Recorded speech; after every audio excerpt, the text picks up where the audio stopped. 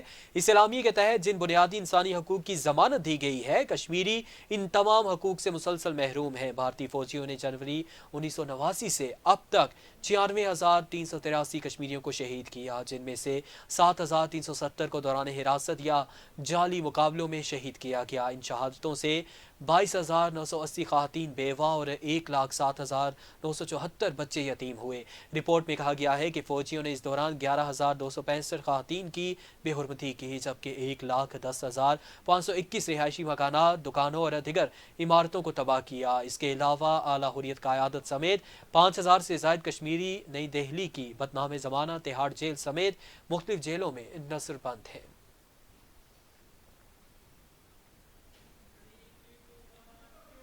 اسرائیلی افواج نے شام بھر میں فوجی تنصیبات اور ہوائی اڈوں پر بڑے پیمانے پر حملے شروع کر دیے۔ اسرائیلی حملوں میں شام کے دارالحکومت دمشق سمیت 3 بڑے ہوائی اڈوں اور دیگر اسٹریٹجک فوجی انفراسٹرکچر کو نشانہ بنایا گیا ہے۔ قطری نشریاتی ادارے الجزیرہ کے مطابق شام میں جنگ کی مانیٹرنگ کرنے والے انسانی حقوق کے ادارے SOHR نے کہا ہے کہ جنوب مغربی شام میں درعا کے علاقے میں اسرائیلی فورسز نے بمباری کی، جس کے نتیجے میں 2 شہری شہید ہو گئے۔ حملوں میں ازرائیل شہر میں 12ویں بریگیڈ کو ہدف بنایا گیا اور اسرائیلی آرمی ریڈیو کو اسرائیلی فورسز کے ذرائع نے بتایا کہ شام میں 250 سے زائد اہداف کو نشانہ بنایا گیا ہے۔ یہ تاریخ میں شام پر سب سے بڑا حملہ تھا۔ الجزیرہ کے مطابق دمشق میں اور اطراف میں دھماکوں کی آوازیں سنائی دے رہی ہیں۔ شامی شہری خوفزدہ ہو کر گھروں میں محصور ہو گئے ہیں۔ سعودی خبر رساں ادارے العربیہ کے مطابق بشار الاسد کی حکومت کے سقوط اور ان کے ملک سے فرار ہونے کے بعد اسرائیل شام کی فوجی صلاحیتیں تباہ کر رہا ہے۔